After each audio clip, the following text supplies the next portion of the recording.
Over the last 10 to 15 years, microphones have become ubiquitous. Once only the staple of recording studios and broadcast centers, the microphone is now the symbol of content creation and podcasting. So much so that the technology has become so basic that they're pumped out at all price ranges and are now considered a standard for even simple gaming. But it wasn't always that case.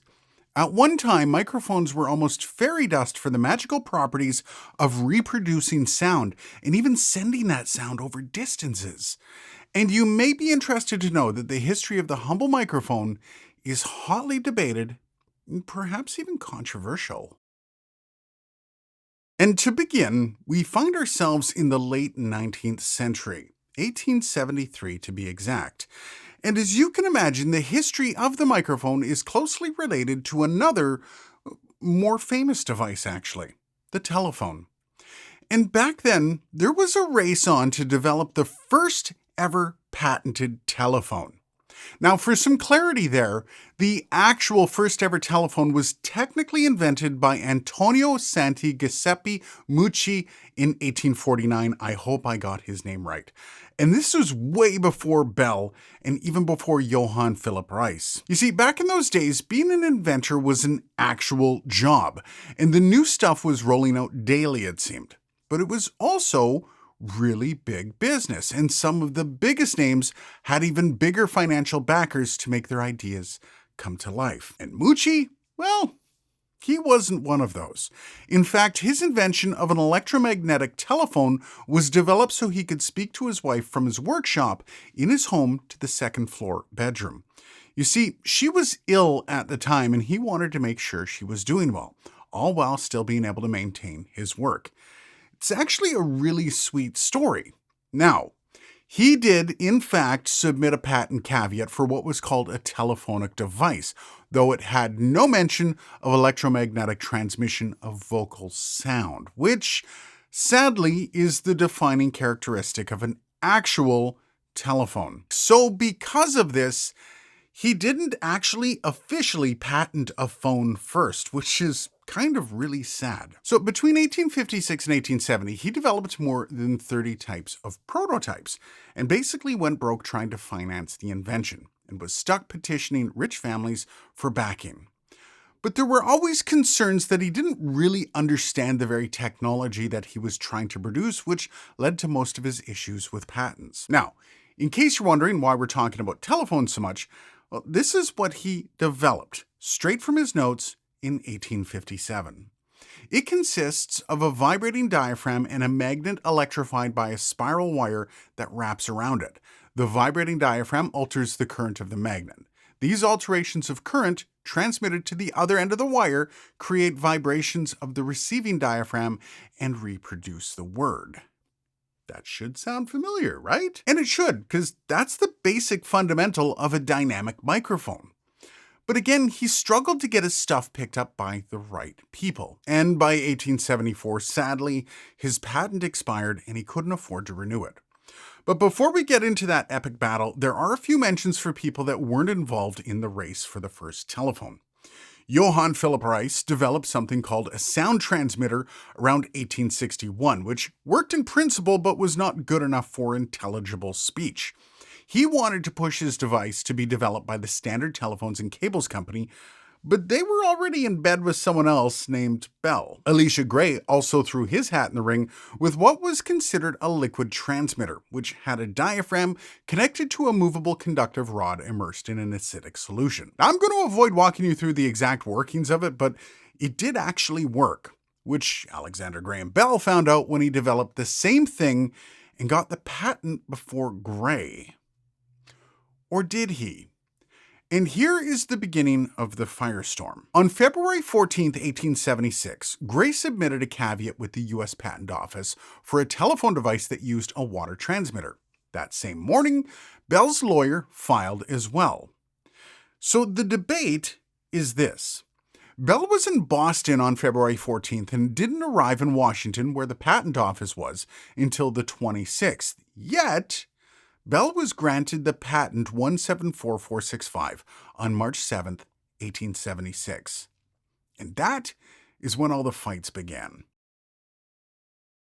Multiple court cases were launched and it looked pretty dirty, not gonna lie.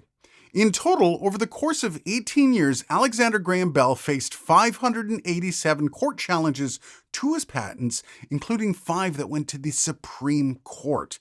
And the reason Bell came out on top was probably due to his financial backers.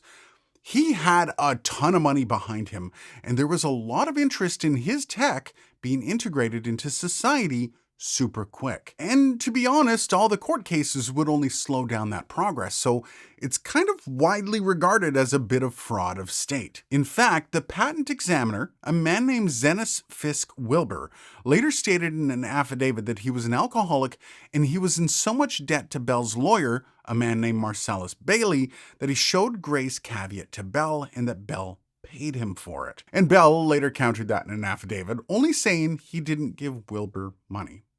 Anyways, Antonio Mucci was the other prominent figure to sue Bell, but his cases fell short as he sadly died while they were ongoing, which led them to being dropped. So with that, Alexander Graham Bell got the win. But the history books, well, they don't look kindly upon him. And in a sweet twist of fate, there is a small win for Mucci here.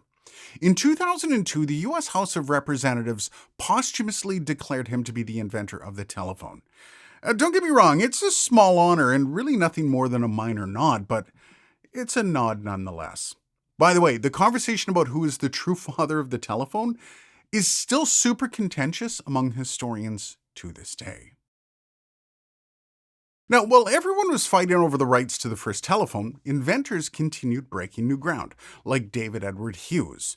He came up with a microphone using carbon granules loosely packed into a capsule. It was called, wait for it, the carbon microphone. Now, even though it sounded like trash by today's standards, at the time it was a massive step forward in sound quality. By the way, Hughes is also apparently the one that coined the term microphone.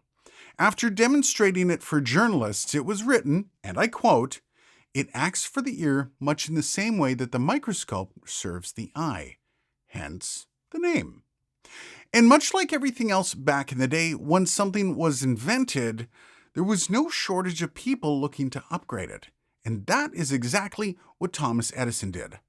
In 1886, he created the carbon button transmitter. This was extremely simple and cheap, so it became the basis for microphones used in telephones for the majority of the 1900s. And you won't believe this, but it was still there right up until the 1980s. And really, the carbon mic became the standard for media as well, with the octagonal design becoming synonymous with radio in the 1920s. But as the early part of the 20th century marched on, the carbon mic was starting to show its wrinkles. So the brightest of minds got to work and really just repurposed the old technology, but with crystals. They used quartz or Rochelle salt crystals. And while they weren't as unstable as carbon mics, they didn't sound very good at all, so it was short-lived. Then in the 20s, they were looking at moving over to a capacitive microphone with a precision-stretched diaphragm called a condenser mic. And I love the irony in this. It was invented by a man named E.C. Wendt while he worked at Bell Labs. Now, these also used a relatively new technology called the thermionic valve, otherwise known as a vacuum tube. And these things blew all other mics out of the water for sound. The biggest issue was they were expensive and they really didn't like anything other than a dry climate. Otherwise, they would make some horrific noises. So those brilliant minds kept going, which led to the electromagnetic microphone, or the grandfather of the dynamic mic. This was a moving coil with moving iron and ribbons. This was problematic in the beginning as well, since the magnets needed to be electromagnets to create the flux density. And that required a power supply and ended up being a rather large piece of furniture. Now, it was so groundbreaking, though, that the BBC ended up buying the rights to it so it can be used only in their studios. And the original name for it was the Marconi Sykes magnetophone, or, as the BBC called it, the meat safe. Now, around the time, ribbon mics were also becoming popular as well and were regarded as being super warm and natural sounding. And on top of that, they weren't as susceptible to moisture like the condenser mics, which meant they were more manageable in different climates. That's a big boost. But in 1935, BBC bought into the Bloomline HB1 for radio and the variants the HB2, HB3, and HB4C for their television. Now, these were some very rudimentary versions of the mics we enjoy today, though, and the ribbons were very large and quite frail as they would break if you breathed on them too hard. Not a great selling point for a mic. But as luck would have it, World War II allowed for more money and time to be allotted to invention. And after the war, there was the technology to create smaller dimensions for both the ribbon and the moving coil mics. But we're getting a little ahead of ourselves. See, around the 30s, all microphones were figure 8, and if you know anything about sound, that's fine, but it's not the greatest way to record everything. That was when Western Electric and ST&C created a ribbon mic with a separate moving coil capsule in the same unit. Now, that second capsule allowed the off-axis frequencies to be largely reduced by cancellation. This was the first ever cardioid polar pattern. And boy, oh boy, was it a big deal. But, of course, if you watch my video on the history of Shure microphones, you'd know where we went from there. And I think that's where we're going to leave it. Yes, there have been some developments in the audio sphere, but in reality, the fundamentals of microphone technology has basically been in place since the beginning. While those technologies have been improved upon greatly, there really hasn't been anything completely new. That said, there are a few random facts that I just love that I'm going to leave you with. First up, the original telephone from Bell was the first ever microphone and loudspeaker. So both these things got their start in another completely different invention. Next up, the first ever recorded audible voice was from April 9th in the year 1860 by Edward Leon Scott de Martinville. Now that recording was 20 seconds of a classic French folk tune called Au clair de la lune. Now, I would play it here, but I've heard some people having issues with copyright strikes on the sound, so I'll let you find that. On the other end of things, what was the first ever broadcast voice? Well, that goes to famous Canadian Reginald Fessenden. In March of 1902, he sent a 127-word message between two 50-foot towers a mile apart in Maryland. It's officially considered the first wireless transmission of a voice. Now, all of this kind of comes from the history of broadcasting, which is separate from the history of microphones. If you want to see a video on that, let me know down below. That would actually be a massive undertaking, but it would also be awesome. Cheers, guys, and thanks for watching.